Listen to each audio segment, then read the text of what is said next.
سبيل الدموع سبيل مريح تنهدى يا صاحي كي تستريح. چنانچہ آگ کے امتحان سے بھی گزر گئے،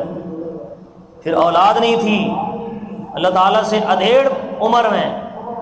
80 سال سے اوپر ہے، 83-84 سال ہے، اور بعض مفسرین کے ہاں اس سے بھی زیادہ عمر ہو گئی ہے، لیکن اللہ تعالیٰ نے اولاد اس عمر میں دے دی ہے، اب وہ بڑی ہو گئی ہے، اس قابل ہو گئی ہے۔ قرآن کریم کی جو آیت میں نے پڑھی ہے سورۃ صافات کی آیت نمبر 103، 102، 103، 104، اس میں اللہ تعالیٰ نے اس قصے کو بیان فرمایا۔ فَلَمَّا بَلَغَ مَعَهُ السَّعْيَ قَالَ يَا بُنَيَّ إِنِّي أَرَىٰ فِي الْمَنَامِ أَنِّي أَذْبَحُكَ فَانظُرْ مَاذَا تَرَىٰ قَالَ يَا أَبَتِ افْعَلْ مَا تُؤْمَرُ سَتَجِدُنِي إِن شَاءَ اللَّهُ مِنَ الصَّابِرِينَ۔ جب یہ بچہ اس قابل ہو گیا کہ دوڑنے کے قابل ہو گیا، سعی کہتے ہیں دوڑنے کو، معمول سے ہٹ کر تھوڑا تیز چلنے کو کہتے ہیں، تو تیز چلنا اسی وقت ہوتا ہے نا کہ جب بچہ اتنا ہو جائے، 10-12 سال کا بڑا بچہ ہو جائے، یعنی باپ کی انگلی پکڑ سکتا تھا اور بات سمجھ سکتا تھا اور باپ کے جو ہے وہ ایک سہارا بن گیا تھا۔ اس عمر میں قرآن کہتا ہے جب یہ بچہ پہنچا حضرت اسماعیل، تو ہم نے ابراہیم کو حکم دیا کہ اس اپنے پیارے اور لاڈلے بچے کو میرے نام پہ ذبح کر دو۔ ابراہیم علیہ السلام نے یہ خواب میں دیکھا، اور نبیوں کی خواب بھی وہی ہوتی ہے، ایک دفعہ نہیں کئی دفعہ دیکھا تو سمجھ گئے کہ اللہ تعالیٰ مجھ سے اس بچے کی قربانی چاہتا ہے۔ یہ بھی آزمائش تھی، تیار ہو گئی، کوئی لاجک نہیں، کوئی سوال نہیں۔ اجی یہ بات کیسی سمجھ میں آئے گی کہ مجھے میرا بچہ ہوا ہے 83-84 سال کی عمر میں اور اس کو ابھی ذبح کرنے کا حکم آ گیا، یہ کیا ہے؟ آج کل دنیا لاجک پہ چلتی ہے نا، ہر بات کے پیچھے، اس کے پیچھے جی لاجک کیا ہے؟ اللہ تعالیٰ کے حکموں میں بندے کو یہ زیب نہیں دیتا کہ وہ لاجک تلاش کرے۔ بعض اوقات بندہ کسی بندے سے بھی ڈرتے ہوئے جھجکتے ہوئے اسے لاجک نہیں پوچھتا کہ لاجک کیا ہے۔ ایک مالک اگر کسی خادم کو اور نوکر کو بلائے، اپنے ڈرائیور کو، اور کہے کہ بھئی 2 کلو سیب لے کے آ جاؤ، اور وہ ڈرائیور پیسے پکڑتے ہوئے کہے کہ صاحب 2 کلو کو کیا کرو گے، آپ کو تو 2 سیب کافی ہیں، تو کیا خیال ہے، غصہ آئے گا کہ نہیں آئے گا؟ تو بھی تیرا کام کیا ہے، لے یہ پیسے ادھر کر، اور اس کو لگے گی کک اور کہے کہ جائے یہاں سے۔ اس نوکر کی اور خادم کی جرت کیا ہے کہ جو مجھے یہ کہہ رہا ہے؟ تو اللہ تو احکم الحاکمین ہے۔ ابراہیم علیہ السلام نے یہاں بھی اللہ تعالیٰ کے حکم کو دیکھا اور بچے کو ذبح کرنے کے لیے سچے دل سے تیار ہو گئے۔ اور آج کی قربانی کا جو یہ دن ہے، اس کا سب سے بڑا میسج یہی ہے کہ ہم دین کے معاملے میں، شریعت کے معاملے میں، اللہ جل جلالہ کے احکامات کے معاملے میں بس آنکھیں بند کر کے عمل کرنے والے بن جائیں، اپنی ہر خواہش کو قربان کر دیں، سمجھ میں آئے یا نہ آئے۔ آج ہم نے جانور کو لٹانا ہے اور لٹا کر اس کے گلے پہ چھری رکھنی ہے، تو بھائیو ساتھ میں ہم اپنی خواہشات کے اوپر بھی چھری رکھ کے اس کو پھیر دیں کہ اللہ تیرے لیے اپنی ساری خواہشیں جو تجھے ناپسند ہیں، جس خواہش پر تو ناراض ہوتا ہے، اللہ اس خواہش کو بھی اس چھری کے نیچے رکھ کر آج ذبح کرنا چاہتا ہوں، جیسے حضرت ابراہیم نے اپنے سونے بچے کو، لختے جگر کو، 10-12 سال کا بچہ ہے جو ہاتھ پکڑ سکتا تھا، جو والد کا کام آ رہا تھا، لیکن حضرت ابراہیم نے کوئی لاجک نہیں پوچھی، کوئی سوال نہیں کیا، کیوں کا لفظ ابراہیم کی طرف سے نہیں آیا۔ راستے میں سمجھانے والے بھی بڑے آئے، جی شیطان کی شکل میں، مینا کی اس وادی میں، یہ وہ مینا کا میدان تھا کہ جب ابراہیم علیہ السلام بچے کو لے کر یہ نہیں ہے کوئی دمبا لے کے جا رہے تھے رسی ہاتھ میں یا جو ہے وہ چھری ہاتھ میں ہے اور دمبا ہاتھ، نہیں، ایسا نہیں، اپنا بچہ ہاتھ میں ہے اور سچے دل سے اس بات کے لیے تیار ہیں کہ اس بچے کو آج میں نے لٹانا ہے اور ذبح کرنا ہے، اور بچے کو بھی پتہ ہے۔ اسے بھی پوچھا کہ ہاں تو سوچ کے بتا ذرا، یا ابت افعل ما تؤمر ستجدنی انشاءاللہ من الصابرین، ابا جی آپ کو جب اللہ کی طرف سے حکم ہے تو پھر مجھے پوچھنے کی کیا ضرورت ہے۔ یہ فیضان نظر تھی یا کہ مکتب کی کرامت تھی؟ سکھائے کس نے اسماعیل کو آداب فرزندی؟ اللہ تعالیٰ نے سکھائے ہیں۔ اسماعیل علیہ السلام جو ابراہیم کے گھر میں پلا ہوا ہے، اس نے بھی کہا ابا جی آپ کیوں پریشان ہوتے ہو اور آپ مجھ سے کیوں پوچھتے ہو؟ ستجدنی انشاءاللہ من الصابرین، آپ کو جو حکم ہے وہ کر دیں، میں اللہ کے راستے میں کٹ جاؤں گا، لیکن کل قیامت میں آپ مجھے پائیں گے کہاں پر؟ صابرین کی صف میں، صبر کرنے والوں میں سے آپ مجھے پائیں گے۔ اللہ یہ صبر والی صفت ہمیں بھی نصیب فرما دے۔ اللہ تعالیٰ نے قرآن مجید میں صبر کرنے والوں کی بڑی تعریفیں فرمائی ہیں۔ اللہ تعالیٰ نے ان کی تعریفیں فرما کر فرمایا کہ ہمارا ایک بندہ تھا ایوب، جس پر بیماری اور پریشانی آئی لیکن اس نے صبر کیا، واویلا نہیں کیا۔ نعم العبد، کیا ہی اچھا آدمی تھا۔ نعم العبد انہ اواب، 23ویں پارے میں فرمایا کتنا ہی اچھا آدمی تھا، ہم سے رجوع کرنے والا تھا۔ انا وجدناہ صابرا، ہم نے اس کو صبر کرنے والا پایا۔ تو اللہ تعالی ہمیں صبر بھی دے دے۔ اور صبر کا مطلب ایک تو یہ ہے کہ کوئی غم مصیبت آ جائے اس پہ بندہ واویلا نہ کرے، ایک صبر کا مطلب یہ بھی ہے، لیکن ایک صبر کا بڑا مطلب جس کو ہم نے سمجھنا ہے، اور وہ یہ ہے کہ اللہ تعالیٰ کے احکامات کے اوپر کنٹینیو عمل کرنا، چھٹی نہیں کرنا۔ موڈ میں آ گئے تو نماز پڑھ لی، نہیں ہے تو نہیں پڑھی، کپڑے ٹھیک نہیں ہیں، فلاں ہیں فلاں ہیں، بھئی ایسا نہیں ہے۔ اللہ جل جلالہ کہیں ہم سے ناراض تو نہیں ہے؟ بندے کو یہ سوچنا چاہیے میں اللہ کے گھر میں نہیں جا رہا ہوں، یہ نہیں ہے، ایسا نہیں ہے معاملہ ایسا ہے کہ کہیں اللہ مجھے بلانا ہی نہیں چاہ رہا ہے، ایسا تو نہیں ہے کہیں، ورنہ انسان کے ڈر سے بھی حاضر ہو جاتا ہے۔ جب حکم آ جائے، سمن آ جائے کہ بھی فلاں تاریخ کو فلاں وقت میں آپ نے حاضر ہونا ہے، پھر بندہ نہ جائے، ذرا وہ یہ کہہ دے کہ میرا موڈ نہیں ہے، چلو کل چلا جاؤں گا، چلو پرسوں چلا جاؤں گا، نہیں، ایک چھوٹے سے افسر سے۔ تو احکم الحاکمین رب العالمین کے اعلان پر بھی اگر وہ نہیں جا رہا ہے تو اس کے موڈ کی بات نہیں ہے، کہیں اللہ نے دھتکار تو نہیں دیا، ڈرنا چاہیے۔ تو صبر کا ایک بہت بڑا معنی یہ ہے کہ انسان طاعات کے اوپر، عبادات کے اوپر ہمیشگی اور دوام اختیار کر لے، اس کو بھی صبر کہتے ہیں۔ اللہ تعالیٰ کو صبر کرنے والے کو صبر۔ تو یہاں بھی حضرت اسماعیل علیہ السلام نے فرمایا کہ ابا جی اگر میں ذبح ہو گیا اور اللہ نے مجھے اپنے راستے میں قبول کر لیا تو انا وجدناہ ستجدنی انشاءاللہ من الصابرین، اللہ تعالیٰ کے حکم سے آپ مجھے صبر کرنے والوں میں پائیں گے، میں واویلا نہیں کروں گا، میں شور نہیں کروں گا۔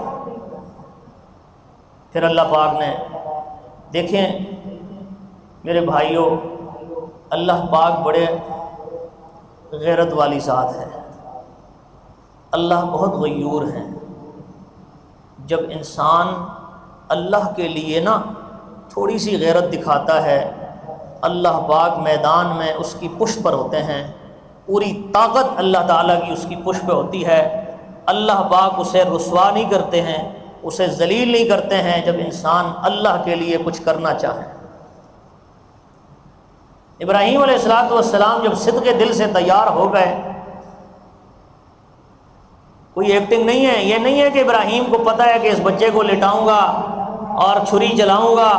چھری چلے گی نہیں، اسماعیل بچ نکلے گا، ایسا نہیں ہے۔ اسماعیل کو بھی یہ پتہ نہیں ہے، نہیں، باپ بیٹا پورے طریقے سے، باپ بھی پیغمبر ہے اور بیٹا بھی پیغمبر ہے، آگے نبوت ملنے والی ہے،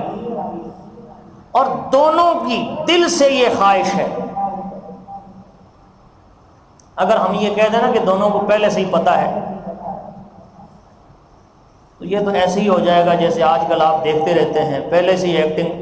پہلے سے ہی سب کچھ طے ہے کہ بھئی اس نے مرنا نہیں ہے اور اس نے مجھے مارنا نہیں ہے۔ یہاں دونوں پیغمبر ہیں اور دونوں صدقے دل سے، اسماعیل چاہ رہا ہے کہ میں کٹ جاؤں، ابراہیم چاہ رہا ہے کہ اس کے گلے پہ چھری چل جائے۔ لیکن میں نے عرض یہ کیا کہ بھائیو، انسان جب اللہ کے لیے اپنے آپ کو بچھا دیتا ہے نا اور اپنے آپ کو تیار کر لیتا ہے، قربانی کے لیے اپنے آپ کو پیش کر دیتا ہے،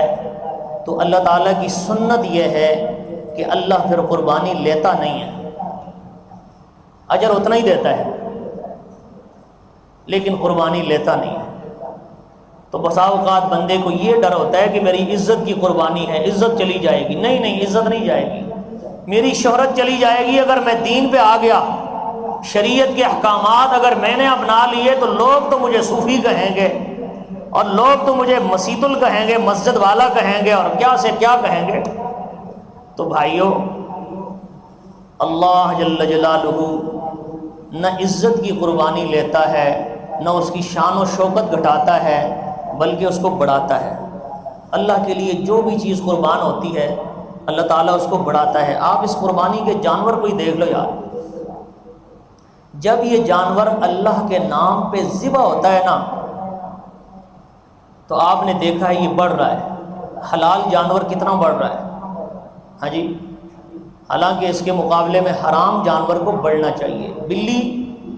جو 6 ماہ میں 6 7 بچے دے رہی ہے، اسی طرح ایک کتا اور کتی، اس کی اولاد جو ہے وہ 6 ماہ میں آ رہی ہے، اور ایک نہیں، 2 نہیں، کئی ہیں۔ اور حلال جانور سال میں 1 مرتبہ گائے بچہ دیتی ہے، 1 بکری کے 2، زیادہ ہو جائے تو اخبارات میں آ جاتا ہے کہ جی 4 بچے ہو گئے، کبھی ایسا بہت کم ہوتا ہے۔ اللہ کی شان دیکھیں، قربانی کے دنوں میں کسی بندے کو آپ یہ نہیں سنیں گے اس کے منہ سے کہ جی میں بازار گیا قربانی نہیں کر سکا، کیوں؟ اس لیے کہ قربانی کا جانور نہ ملا، تل دھرنے کی جگہ نہیں ملتی۔ آپ کو ہر بازار، ہر منڈی ایسی بھری ہوئی ملے گی۔ پتہ یہ چلا کہ جو چیز اللہ کے لیے قربان ہوتی ہے وہ گھٹتی نہیں ہے، بڑھتی ہے۔ اس لیے میرے بھائیوں، اگر ہم بھی اللہ تعالیٰ کے ان وعدوں پر سچا یقین ہمیں آ جائے کہ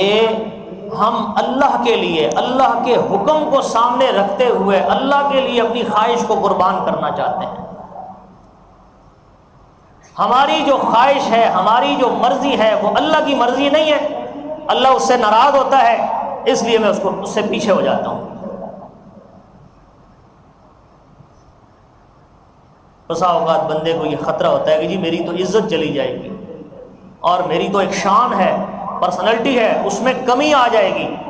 بھئی اللہ کے نبی صلی اللہ علیہ وسلم نے فرما دیا ہے، قسم اٹھا کے فرما دیا ہے، چند چیزوں کے بارے میں فرمایا وہ اس میں کمی نہیں آتی۔ انہی میں سے ایک فرمایا کہ انسان